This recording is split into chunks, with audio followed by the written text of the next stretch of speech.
wabarakatuh. Terima kasih atas kehadiran Bapak Ibu sekalian hari ini dalam acara diseminasi menyebarkan pemahaman dan berbagi pengalaman budaya positif.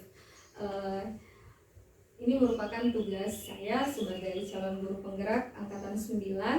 Saya akan memaparkan tentang budaya positif. Sebelumnya, ini ada pertanyaan pemantik. Yang pertama itu diminta pendapatnya Bapak Ibu, apakah setuju dengan 3 pernyataan di atas? Yang pertama, hukuman dapat mendisiplinkan anak. Setuju? Tidak setuju. Tidak setuju. Oke. Kemudian yang kedua adalah pemberian hukuman dengan hal positif seperti membaca atau membersihkan halaman sekolah dapat meningkatkan disiplin anak. Tidak setuju. Oke, ada yang tidak setuju, ada yang setuju? Harus setuju. Oke, ada yang setuju dan ada yang tidak setuju. Oke, sekarang yang ketiga, memberi penghargaan dapat meningkatkan motivasi. Setuju.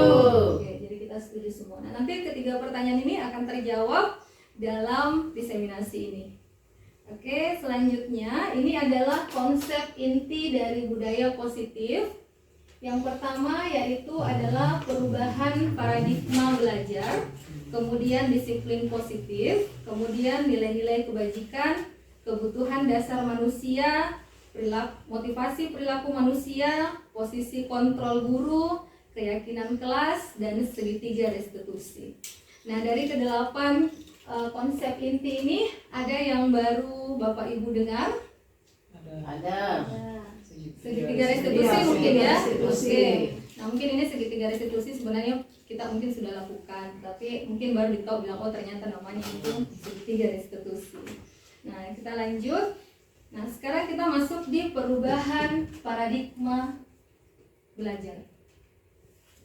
Nah, ini ada kegiatan. Jadi misalkan Bapak Ibu dengan teman yang ada di sampingnya, coba Bapak Ibu menggenggam satu cari kertas kecil, baru di cari kertas kecil itu nanti ada tulisan berupa benda yang atau sesuatu yang sangat berharga bagi Bapak Ibu. Kemudian Bapak Ibu genggam tangannya dengan segala kekuatan, dibuat kepalan seperti ini. Kemudian teman Bapak Ibu yang di samping akan berusaha untuk membuka kepalan tangan itu, tapi Bapak Ibu itu artinya berusaha untuk mempertahankan kepalan itu. Umur nih, saya buka kepala tangan. Gila.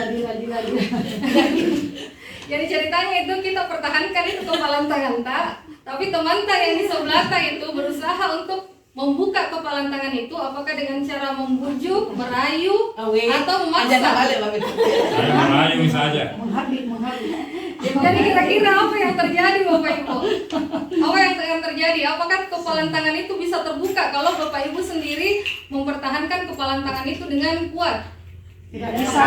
Tidak bisa ya? Dengan cara apapun. Oke, tidak bisa. Berarti meskipun kita dirayu, disuap, bahkan diancam atau dengan segala macam cara yang dilakukan teman kita, tetapi kalau kita tidak berniat untuk membuka kepalan tangan itu, maka tidak akan bisa juga terbuka, kan?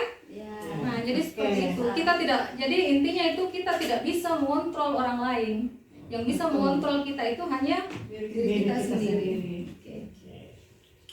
Nah, pembelajaran dengan paradigma baru merupakan, kita masuk di pembelajaran dengan paradigma baru, merupakan pembelajaran yang dirancang berdasarkan prinsip pembelajaran berdiferensiasi. Ini yang kita lakukan sekarang, sehingga para peserta didik belajar sesuai dengan kebutuhannya berdasarkan tahap perkembangan sesuai teori psikologi modern untuk mewujudkan profil pelajar Pancasila.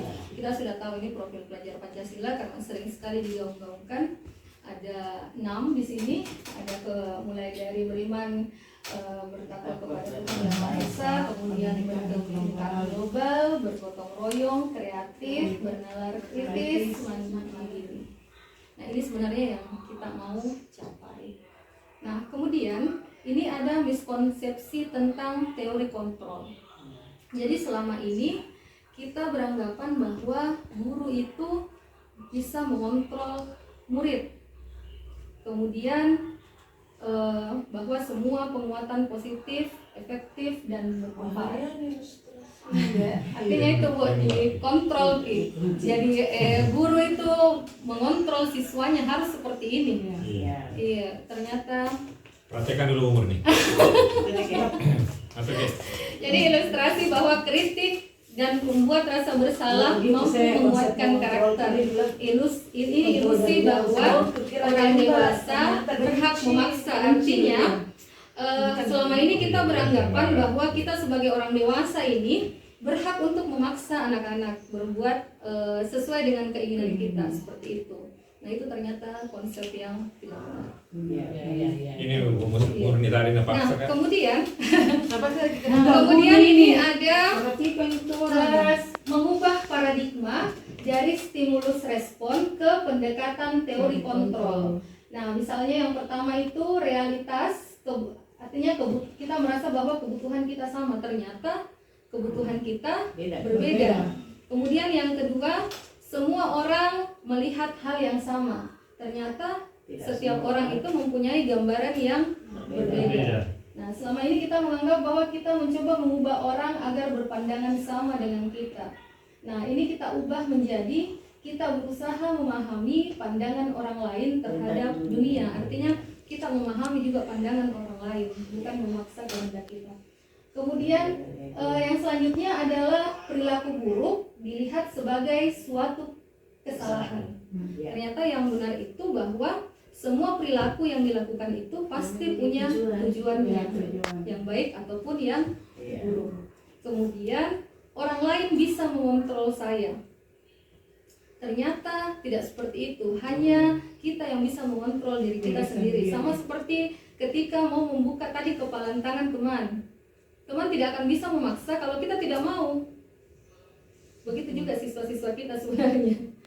Kemudian pemaksaan ada pada saat bujukan gagal. Ternyata kolaborasi dan konsensus menciptakan pilihan-pilihan baru. Jadi sebenarnya tidak perlu ada paksaan di situ. Kemudian model berpikir menang atau kalah. Ternyata juga salah itu. Harusnya model berpikir menang, sama-sama menang. Jadi itu yang kita berusaha untuk rubah ke teori kontrol. Nah kemudian tentang disiplin positif, ini nanti disiplin positif selanjutnya akan diperkenalkan tentang teori motivasi, kemudian nilai-nilai kebajikan, keyakinan kelas, posisi kontrol guru, serta segitiga restitusi. Kita mulai dari disiplin positif. Nah, disiplin positif ini merupakan salah satu penerapan disiplin yang bertujuan untuk menumbuhkan kesadaran serta memberdayakan peserta didik tanpa imbalan penghargaan atau reward, ancaman, dan hukuman. Jadi artinya ini Bapak Ibu, kita ini berusaha untuk supaya anak didik kita itu memiliki disiplin diri yang berasal dari dalam hatinya, bukan karena dia mau dapat penghargaan ataupun takut akan ancaman.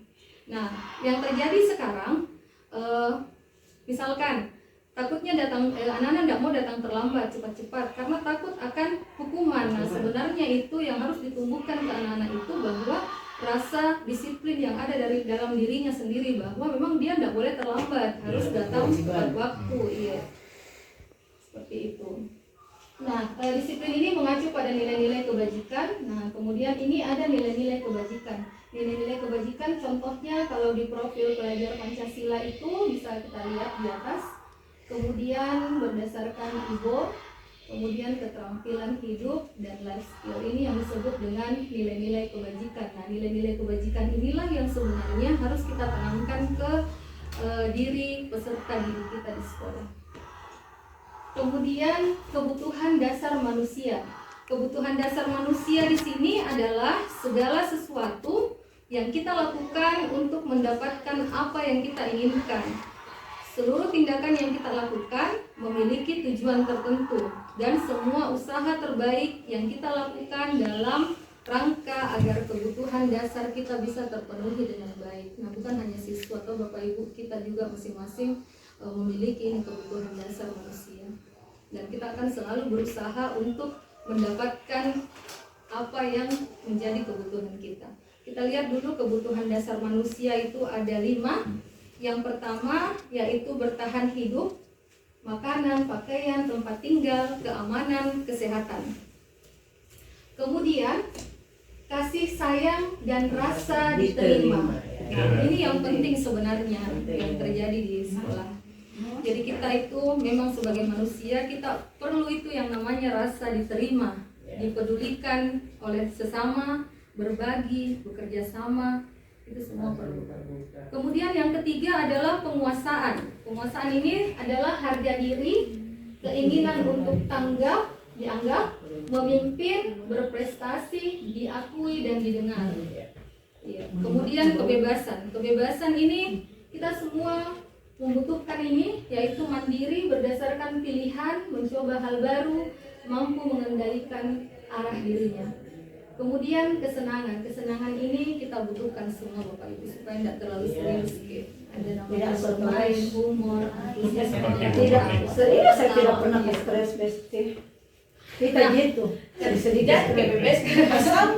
Nah, kemudian yang selanjutnya adalah motivasi perilaku manusia. Nah, di sini tadi motivasi perilaku manusia itu ada 2 sebenarnya. Ada motivasi ekstrinsik dan ada juga motivasi intrinsik. Ekstrinsik itu untuk menghindari hukuman. Ini yang banyak terjadi sebenarnya di sekolah ya. Nah, jadi siswa itu mengikuti aturan karena takut akan dihukum. Apakah itu dihukum? Kalau di sini takut platifus, dihukum oleh kakak kelas kah? Apakah lagi oleh guru? Itu yang mereka takutkan. Kemudian yang kedua adalah untuk mendapatkan imbalan atau penghargaan. Nah, jadi anak-anak melakukan suatu hal itu kita janjikan misalkan nanti dapat ini hadiah. Nah, itu yang bikin dia bersemangat. Kalau itu terjadi Bapak Ibu berarti motivasinya siswa kita itu masih dari luar, bukan dari dalam hatinya. Nah, sedangkan kalau motivasi intrinsik itu untuk menjadi orang yang mereka inginkan dan menghargai diri sendiri dengan nilai-nilai yang mereka percaya. Nah, kalau anak-anak sudah tumbuh ini motivasi intrinsiknya, maka dia akan sadar bahwa saya harus melakukan hal itu, tidak lagi dari paksaan ataupun dari ancaman dan hukuman. Ini sebenarnya yang harus kita ini yang harus kita tumbuhkan di anak-anak. Karena sudah tersadar. Nah, kemudian Bapak Ibu ini ada istilah hukuman, konsekuensi dan restitusi. Nah, mungkin restitusi Bapak Ibu baru dengar, kalau hukuman dan konsekuensi sering ya. Nah, hukuman itu sifatnya tidak terencana, tiba-tiba. Misalkan anak datang terlambat ikut upacara, baru kita kasih, misalkan kita kasih bilang, karena kau terlambat, ayo silakan putari lapangan. Itu berarti dia bersifat hukuman ya, karena tidak terencana. Hukumannya Pak Ari itu. Kemudian murid tidak tahu apa yang akan terjadi atau tidak dilibatkan. Jadi tidak ada pembicaraan sebelumnya bahwa kalau kita terlambat upacara, terlambat masuk kelas, disuruh lari di lapangan, tidak ada kesepakatan. Kemudian bersifat satu arah dan berupa hukuman fisik. Nah, ini sebenarnya yang harus kita hindari. Nah, kemudian yang kedua adalah konsekuensi. Bedanya dengan hukuman, kalau konsekuensi ini dia terencana, disepakati sesuai dengan aturan. Jadi kalau misalkan kita sudah bikin nih, kita janji ya ini ternyata nanti kalau terlambat dapat begini, toh yang harus dilakukan seperti ini, itu namanya konsekuensi. Nah, murid tetap tidak nyaman, dibuat tidak nyaman. Nah, kemudian sikap guru selalu memonitor murid, karena kita selalu melihat pelanggaran apa ini yang dilakukan. Nanti dari pelanggaran itu akan muncul konsekuensi. Nah, yang terakhir adalah restitusi. Nah, proses restitusi ini menciptakan kondisi bagi murid untuk memperbaiki kesalahan. Proses kolaboratif yang mengajarkan murid untuk mencari solusi sendiri. Nah, jadi dari ketiga ini Bapak Ibu, tentunya restitusi lah yang sebenarnya harus kita lakukan. Nah, ini ada konsep disiplin dengan identitas gagal. Yang pertama itu hukuman. Hukuman itu menyakitkan, tidak nyaman, murid takut, memaksa, murid menyembunyikan kesalahan, serta murid menjadi rendah diri. Iya, zaman dulu. Masih SD. Kemudian konsep disiplin dengan identitas gagal pada penghargaan. Nah, pada penghargaan tidak efektif, merusak hubungan, mematikan kreativitas, menghukum dengan sistem ranking, merampas hak menghargai dirinya. Ada komentar di sini Bapak Ibu tentang penghargaan? Kenapa tidak efektif? Kenapa bisa merusak hubungan? Ya, kenapa bisa merusak hubungan? Nah, kemudian ada di situ mematikan kreativitas, menghukum dengan sistem ranking. Karena kalau misalkan kita memberi penghargaan pada satu siswa, misalkan itu siswa kita anggap paling pintar, toh? Nah, bagaimana dengan teman-temannya yang lain, yang maksudnya ada satu si A pintar matematika. Nah, kita selalu memberikan penghargaan pada itu. Penghargaan itu bukan cuma berupa benda ya, bisa berupa kata-kata juga. Iya, bisa berupa pujian yang berlebihan, bisa seperti itu. Ini yang paling Iya, menghukum dengan sistem ranking. Artinya kita oke, seperti itu ya Bapak Ibu. Nah, kemudian saya ganti puji semua saya besti. kemudian konsep disiplin dengan identitas sukses. Kalau tadi kan identitasnya gagal, sekarang ini identitas sukses. Nah, konsekuensi itu berupa penguatan jangka pendek, perlu monitoring secara berkelanjutan, kemudian stimulus respon, murid menghormati peraturan, kehilangan waktu untuk mengurangi kesalahan. Ini sebenarnya kalau kita bikin kesepakatan di kelas ya Basam, nah itu kalau dia menyalahi kesepakatan berarti di situ mengurangi ada konsekuensi yang harus dia jalani. Kemudian yang kedua adalah restitusi. Nah, di restitusi ini murid bertanggung jawab atas perilakunya. Kemudian fokus pada pemecahan masalah jangka panjang, murid menghormati dirinya dan orang lain. Kemudian teori kontrol, dirinya memegang kontrol. Kemudian murid bersemangat memperbaiki kesalahan. Sebenarnya ini restitusi yang paling cocok sekali diterapkan di sekolah. Kemudian saya lanjut dulu ya. Kemudian ini konsep disiplin pendekatan restitusi, sebuah cara menanamkan disiplin positif pada murid. Jadi kita ke pengertiannya dulu. Pengertiannya itu proses menciptakan kondisi bagi murid untuk memperbaiki kesalahan mereka, sehingga mereka bisa kembali pada kelompok mereka dengan karakter yang kuat. Nah, ciri-cirinya kalau tadi ada hukuman dengan konsekuensi kan sudah jelas ya, jadi guru di situ yang berperan. Nah, kalau di restitusi bukan menebus kesalahan, tetapi belajar dari kesalahan. Kalau di hukuman tadi itu kita kan menebus kesalahan. Anak-anak bersalah karena terlambat. Nah, tebusannya misalkan diberi hukuman berupa lari atau menulis saya tidak terlambat, saya tidak akan terlambat. Nah, kalau di restitusi bukan menebus kesalahan, tetapi belajar dari kesalahan. Kemudian memperbaiki hubungan. Kemudian tawaran bukan paksaan. Jadi diberikan tawaran solusi, bukan paksaan untuk melakukan apa yang setelah dia melakukan kesalahan. Kemudian menuntun untuk melihat ke dalam diri, lalu mencari kebutuhan dasar yang mendasari tindakan. Lalu fokus pada karakter bukan tindakan, menguatkan dan fokus pada solusi. Itu adalah ciri-ciri restitusi. Nah, sekarang kita lihat perbedaan antara hukuman, konsekuensi, dan restitusi. Guru menghukum siswa hormat pada bendera selama 10 menit. Guru marah dan murid menjadi takut. Nah, menghukum siswa hormat pada bendera selama 10 menit itu termasuk hukuman karena ada enggak anunya di situ manfaatnya setelah dia hormat kepada bendera begitu. Dan 10 menit, apalagi saat panas lagi, nanti bisa pingsan.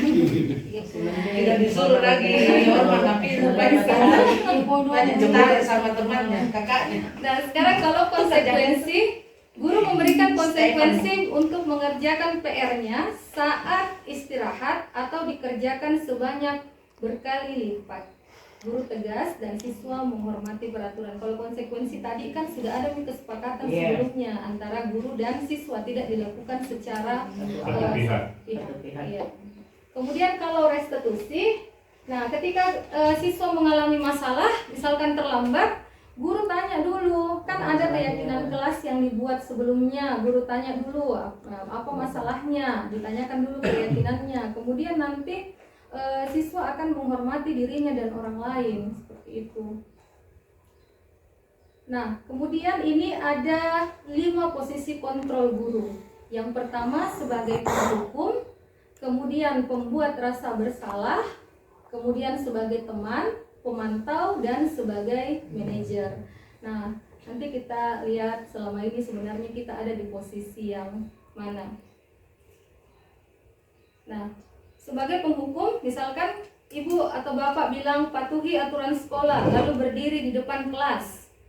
Misalkan anak terlambat, kita bilangnya seperti itu, suruh berdiri di depan kelas. Berarti kita bertindak sebagai seorang penghukum. Kemudian kita bilangnya begini, berapa kali ibu harus memberitahu kamu, ibu kecewa sama kamu. Nah, itu kita memberi siswa merasa bersalah karena telah melakukan pelanggaran misalnya. Kemudian sebagai teman, ayolah yang tertib, buat bu guru bangga, kali ini tidak apa-apa kamu salah. Nah, ini sebagai teman. Kemudian sebagai pemantau, artinya kita memantau memang ini. Kamu sudah melanggar, apa peraturan dan konsekuensinya? Nah, itu. Kemudian sebagai manajer, apakah kamu tahu kesalahanmu? Kira-kira kamu akan memperbaiki kesalahanmu itu. Bagaimana kamu memperbaiki kesalahanmu itu? Nah, dari kelima posisi kontrol guru ini, yang terbaik itu sebenarnya adalah kita menjadi manajer. Ya.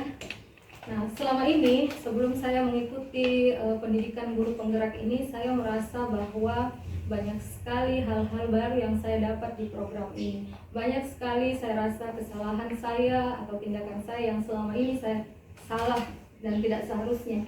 Nah, misalkan saya pribadi, saya itu merasa bahwa saya sering membuat siswa itu membuat rasa bersalah. Kalau misalkan ada pelanggaran yang dilakukan, saya bilang saya kecewa sekali, kenapa bisa seperti itu. Ternyata tidak boleh seperti itu karena anak.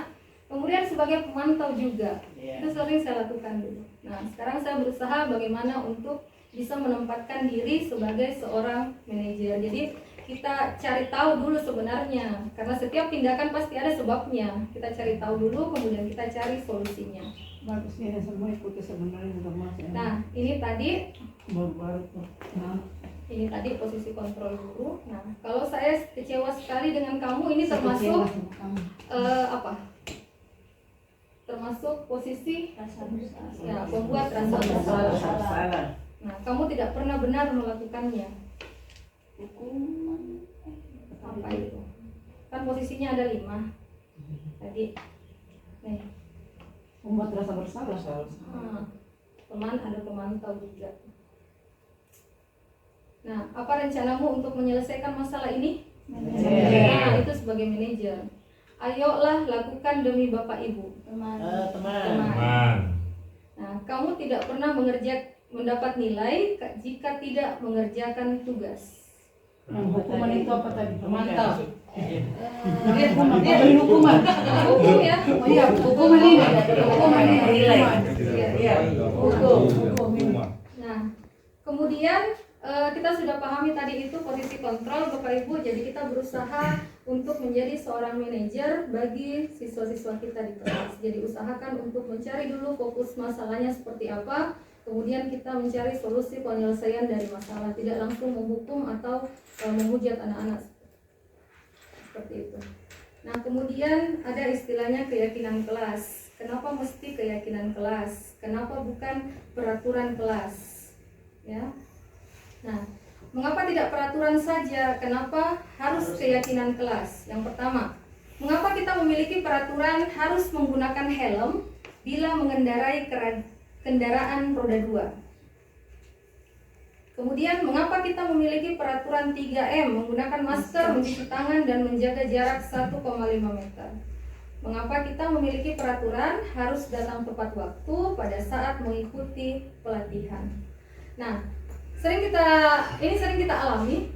Kalau misalkan kita naik motor tidak pakai helm, toh nanti dilihat, oh ternyata ada polisi di sana baru dipakai. Nah, berarti itu motivasinya itu masih motivasi eksternal, ya eksternal, bukan dari dalam, tetapi takut akan hukuman. Nah, kalau motivasinya sudah dari dalam, makanya itu sering orang bilang peraturan kan untuk dilanggar. Makanya kita nggak bilangnya peraturan kelas, kita bikinnya keyakinan kelas supaya itu anak-anak muncul dari dalam. iya ada motivasi dari dalam diri. Iya. Nah, sehingga dia merasa bahwa oh ini keyakinan yang perlu dilakukan, bukan lagi peraturan. Sama seperti memakai masker. Ini terjadi waktu COVID, kalau kita tidak sadari ini pasti jarang kita pakai masker, dibuka-buka. Sama kalau datang tepat waktu pada saat pelatihan, kalau bukan motivasi dalam diri, sering kita terlambat. Mengajar juga. Ya, mengajar juga seperti itu. Harus dari jauh mengajar. Jangan jauh-jauh, belajar. Iya. Kemudian bagaimana pembentukan keyakinan dalam kelas? Nah, pembentukan keyakinan dalam kelas itu bersifat abstrak, berupa pernyataan universal, dibuat dalam pernyataan positif, sedikit saja agar mudah diingat, kemudian sesuai dengan kondisi kelas dan sekolah sehingga mulai mudah diterapkan. Kemudian semua warga sekolah atau warga kelas dilibatkan dalam pembuatan keyakinan kelas. Nah, pembuatan keyakinan kelas ini Bapak Ibu bisa nanti sama-sama siswa di kelas itu kita suruh menulis apa yang dia mau sepakati dulu. Misalkan dia bilang tidak terlambat masuk ke kelas, mengembalikan barang pada tempatnya, itu termasuk kesepakatan. Nah, nanti keyakinan kelasnya itu kita ubah semua itu kalimat negatif menjadi kalimat positif. Misalkan tidak terlambat, karena ada kata tidak berarti kan kalimat negatif, kita ubah menjadi datang tepat waktu. Nah, itu nanti semua kalimat-kalimat positif itu kita pilih, karena kan dari 30 siswa di dalam kelas tentunya mereka mungkin. Kemudian nanti dibuat seperti ini, ditempel. Nah, jadi misalkan ini di sini dia punya keyakinan kelas pertama bertanggung jawab. Misalkan mengembalikan barang pada tempatnya itu kan bertanggung jawab. Kemudian datang tepat waktu. Nah, ini keyakinan kelas ini ditempel di kelas supaya anak-anak bisa melihat setiap masuk di kelas, dan akhirnya nanti mereka akan benar-benar meyakini dari dalam hati, akan timbul yang namanya motivasi intensif seperti itu. Nah, kemudian segitiga restitusi. Nah, ini mungkin yang baru didengar.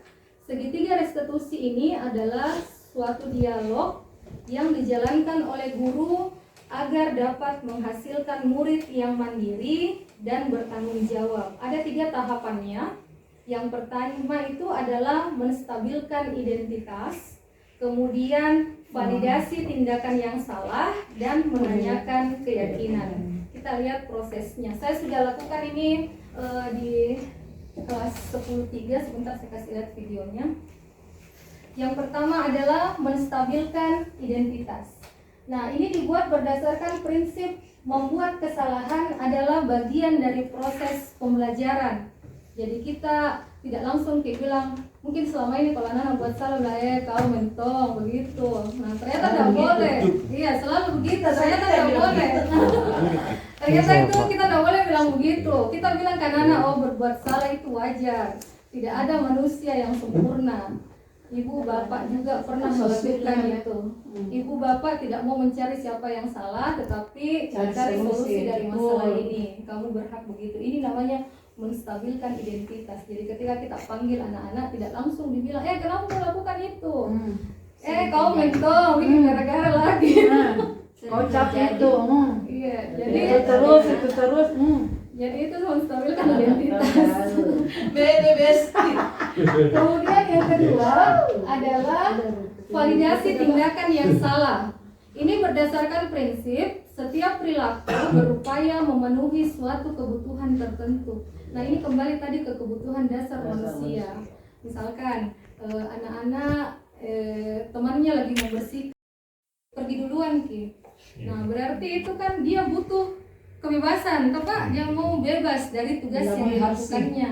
Tapi nggak bisa Ki langsung bilang, kenapa kau tidak membersihkan? Nah, begini, kita harus bikin dulu nih validasi tindakan yang salah. Ditanya dulu sebenarnya apa alasannya. Kenapa kamu pasti punya alasan mengapa melakukan hal itu. Nah, nanti anak-anak akan bercerita apa alasannya. Ya. Kemudian, ini kata-katanya. Uang.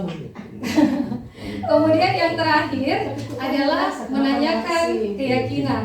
Nah, menanyakan keyakinan ini berdasarkan prinsip teori kontrol bahwa pada dasarnya kita termotivasi secara intrinsik atau motivasi dari dalam diri. Nah, kita bisa tanyakan kembali ke siswa karena kan mereka sudah punya keyakinan kelas. Kita tanyakan lagi apa sebenarnya keyakinan kelas kita, kemudian nilai seperti apa yang sudah disepakati. Kemudian kalau kamu bertindak seperti itu, apakah sudah sesuai dengan keyakinan kelas kita? Nah, setelah itu kita cari solusi. Jadi anak-anak ditanya, nah kalau seperti itu kira-kira solusi apa yang bisa kamu berikan? Nah, setelah anak-anak memberikan solusi, nanti kita kasih semangat. Nah, nanti kan kamu bisa melakukan solusi yang kamu sudah usulkan itu. Jadi seperti itu. Jadi tidak bisa kita langsung marah-marah di anak-anak. Ini sebenarnya yang saya juga pribadi saya mau berubah karena selama ini juga saya langsung biasa marah-marah. Jadi seperti itu ya Bapak Ibu. Nah ini sebelum saya putarkan satu video, nah ini dalam penerapan program disiplin positif, hendaknya guru memiliki standar kepribadian profesional dan sosial yang baik, di mana guru mampu merefleksi diri dalam posisi kontrol saat ini, bagaimana perjalanan dirinya sebagai amol atau manajer yang menuntut murid-muridnya menjadi insan mandiri, merdeka dan bertanggung jawab. Jadi sebenarnya ini kita diminta untuk menjadi manajer bagi siswa. Kita juga harus Sedikit perangkat sebelum pemutaran video Bu Ros. Iya, pasang. Yang saya mau sampaikan, saya kira beruntung kita ini hadir di destinasi yang diberikan oleh Bu Ros karena ini sangat bermanfaat. Betul. Nanti kita akan saya kira setidaknya bisa mengikuti ini di mana tadi yang paling menarik itu kita kan akan mulai nanti dengan kesepakatan kelas yang melahirkan keyakinan kelas. Selanjutnya mungkin juga nanti akan dilanjutkan ada lagi satu materi yang juga akan dikonfigurasikan dengan ini dan akan menjadi lebih bagus. Ada materi yang diterima buat Asmi dulu itu namanya coaching. Jadi coaching ini kalau dipadukan ini lebih bagus lagi. Untuk ini dulu, saya kira apa yang disampaikan Bu Rosi ini luar biasa sekali karena tolong kita bawa ke slide ketiga kalau tidak salah tadi Bu Rosi yang slide ketiga kalau tidak salah tadi. Iya. Yang Bu Rosi. Yang 8 ya. konsep. Jadi ini disiplin positif ini tentu sebenarnya kita sudah melakukan permainan Bu Ros sudah berusaha melakukan tapi ada kesalahan-kesalahan yang ternyata memang kita perbuat. Ya, sampai Jadi saya minta kepada Bu Ros mungkin bisa PPT-nya ini dibagi nanti di grup agar supaya Banyak teman-teman dari ibu. nanti masih belajar lagi dengan ini. Ya, betul. Intinya adalah bahwa apa yang disampaikan Bu Ros nanti ini kalau kita gunakan di dalam proses termasuk di upacara itu sebenarnya anak-anak kan banyak sekali yang pingsan ya. Ini kan sebenarnya bisa diatasi dengan bagaimana membuat mungkin bukan keyakinan kelas namanya, tetapi kalau kita setiap kelas sudah membentuk itu, saya kira tidak akan terjadi lagi seperti itu. Karena kita ini satu sistem, jadi akan pengaruhnya nanti akan luar biasa. Baru saya lihat tadi apa yang disampaikan Bu Ros itu sistematis betul. Jadi kita bisa pelajari satu-satu. Makanya tadi itu kalau Bu Ros nanti bagi ini PPT-nya di ini. Mohon teman-teman semuanya kita belajar bersama dan kita terapkan itu utamanya tadi bagaimana melakukan keyakinan kelas ya. Mulai tentu kesepakatan kelas, kemudian keyakinan kelas, kemudian nanti ada restitusi kan namanya itu segitiga restitusi yang kemudian terjadi. Saya kira ini Bu Ros menarik sekali dan akan berfungsi dan akan bermanfaat bagi kita semua. Beruntung kita yang hadir ini. Ingat nanti dibagikan kepada teman-teman juga bagaimana kita belajar ulang lagi setelah nanti ada di kiri Bu Ros. Terima kasih, saya kembalikan. Assalamualaikum warahmatullahi wabarakatuh.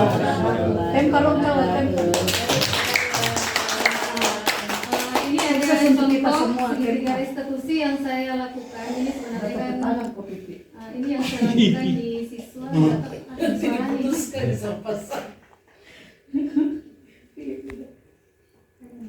Suaranya Buros. Nah, salah beras. Ini yang Baru mau cari. Itu yang di atasnya, Bu. Hah? Ini yang di- Yang mana? itu di atas. Kiri. Ya. Ini di. Oh, dia tahu. Ada kok. Oke, kita mulai dari awal. Ini contoh restitusi yang saya lakukan. Sepuluh kali.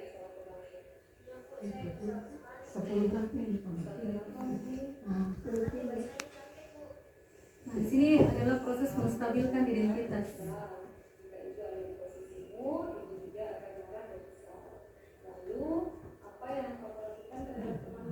belum sampai coaching materi tak di sana. Oh iya, nanti dipadukan dengan ini kan, iya. Bagus. Ada juga nanti buat nih materinya Kenapa Buros. bukan cicak? Iya. Tidak kuajar kesepuluh. Kalau 10 tahu ini. Kalau 10. Bagi juga nanti ini Buros supaya dilihat semuanya yang Ya, ini. yang mana? Video tak? Identitas. Besar durasinya Kayaknya juga baru Buros. hari ini deh diambil ini. Tidak beda jadi Sama deh. Beda tahu warna. Minggu lalu tahu ini. Nah, di sini kita menanyakan keyakinan kelas. Coach ini juga sama. coaching sudah masuk. Cuma Buros kan belum sampai ke sana materinya memang. Intinya kembali ke diri kita masing-masing. Iya. Betul.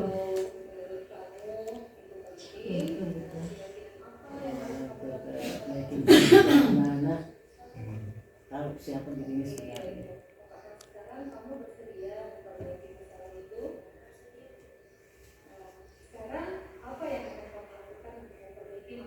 Nah, di sini kita tanyakan solusi. Jadi solusi dari anak itu sendiri. Iya, dia sendiri yang Coaching menemani itu Buros. Nanti kita belajar coaching itu begitu. Kita menggali anak-anak untuk menyampaikan potensinya dan permasalahannya. dia tahu kesalahannya dulu baru Iya. apa yang kamu usahakan untuk memperbaiki itu punya kesalahan. Jadi seperti itu Bapak Ibu tentang materi disiplin positif yang saya sampaikan. Semoga apa yang saya sampaikan hari ini bisa bermanfaat bagi kita semua. Amin. Sebelum saya Amin. tutup, saya Amin. berpantun dulu. Ya, Ya. mulai Tommy pintar pantun deh, Iya. bestiku. Dengar begitu. Balas Ki. Balas Ki. Jadi merah masih pantun sebelum Ya, saya saya sama sama saya. Makan nasi uduk pakai ikan. Cakep. Minumnya yang enak itu Nutrisari. Cakep. Sakit perut. Terima kasih teman-teman sudah mendengarkan. Semoga bermanfaat di kemudian hari. Amin. Tangan. Terima kasih Bapak Ibu atas kehadirannya. Assalamualaikum warahmatullahi wabarakatuh. Waalaikumsalam Warahmatullahi wabarakatuh. Luar Ada biasa. kesannya?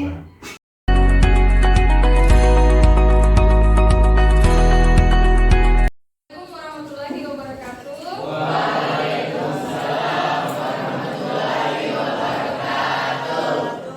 Oke, baik anak-anakku sekalian, hari ini kita akan membuat keyakinan kelas. Keyakinan kelas itu kurang lebih seperti peraturan kelas atau kesepakatan kelas, tapi kita kasih nama keyakinan kelas. Kenapa namanya keyakinan kelas? Karena poin-poin nanti yang kita dapatkan ini nanti kita usahakan untuk betul-betul kita yakini dalam hati sehingga nanti bisa kalian laksanakan, ya. Nah, nanti ibu bagikan satu orang satu sticky note ini, kemudian kalian tuliskan hal-hal apa, misalnya tidak boleh datang terlambat. Nah, itu pertama kan. Jadi kalau belajar fisika aturannya itu tidak boleh datang terlambat. Nah, tidak boleh datang terlambat itu kan ada kalimat negatifnya di situ kan. Nah, dihilangkan itu kata tidaknya. Jadi kalau misalkan tidak boleh datang terlambat diganti jadi datang tepat waktu. Nah, kemudian kalau pinjam barangnya temannya harus dikembalikan. Itu berarti harus ya memberikan barang teman atau kita sebut bertanggung jawab. Nah, kemudian disiplin, jujur, jadi kalimat-kalimat seperti itu ya. Nah, sekarang Ibu bagikan satu sticky note ini, silakan dituliskan.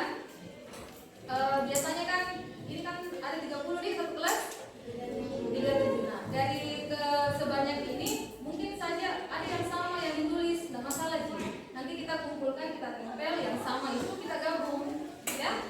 Nah sekarang ibu bagi dulu satu orang satu, jadi silakan nanti tulis ya. Nggak usah ibu tulis namanya.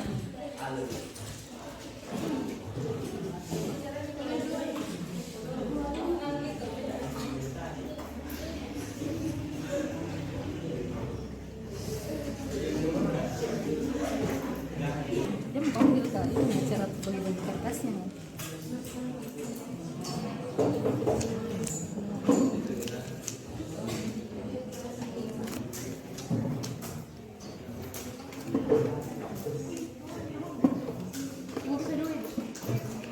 Satu orang satu. Terima kasih.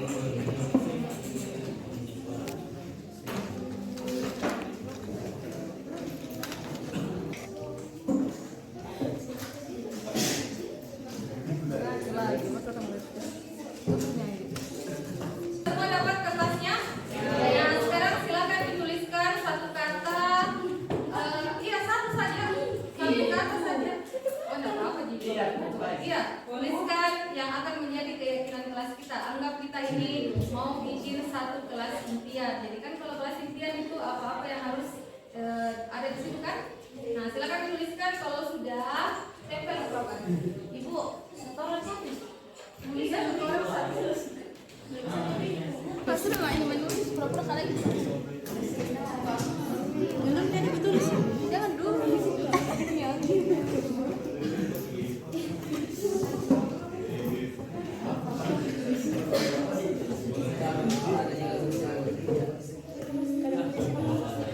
Kita kerjasama pasti selalu bisa kerjasama gitu.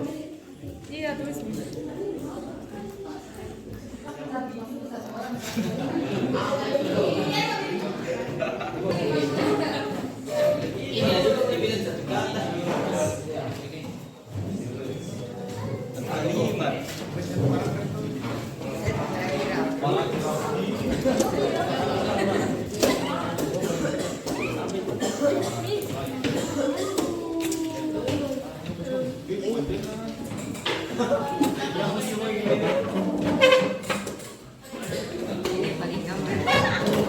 Dan mini bagus.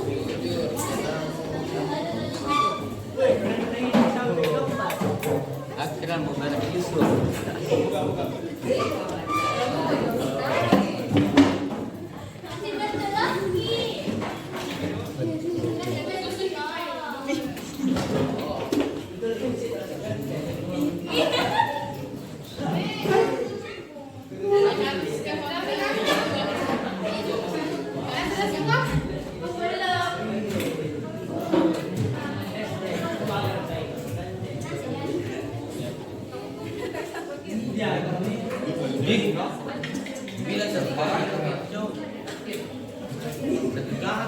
Pilih dulu yang mana jadi keyakinan kelas kita karena kan tidak bisa semua diambil ya.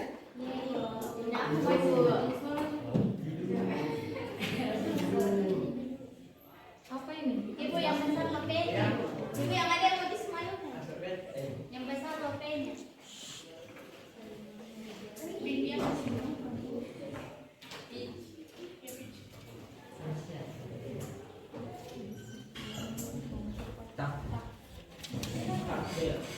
Tidak bunyi.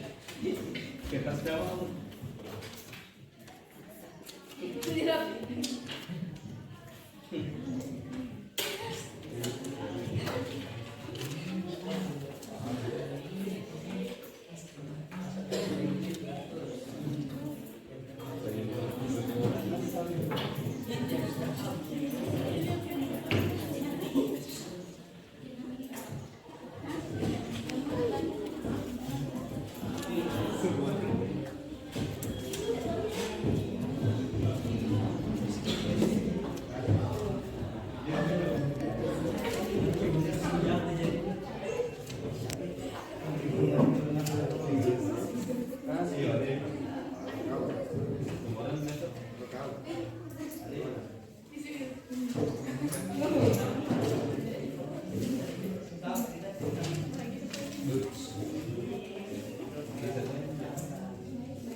ya. Tidak kata sebab. Kamu kau Devina.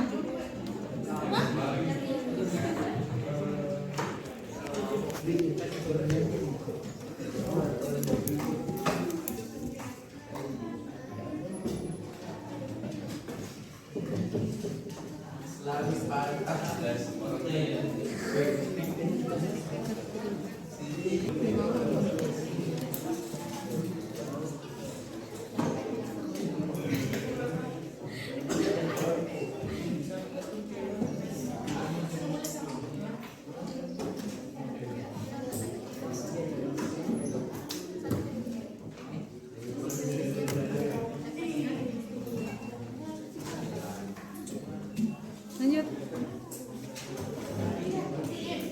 Coba.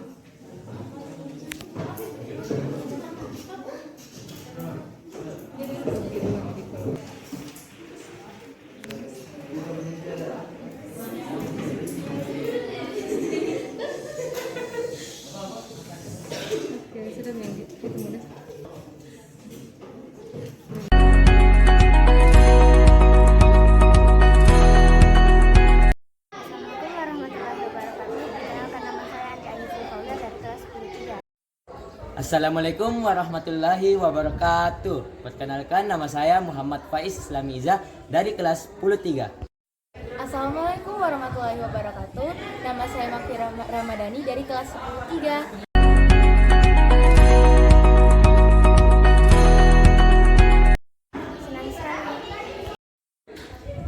Senang sekali.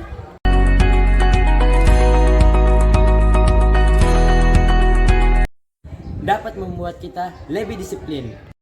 Agar membuat kita lebih baik lagi.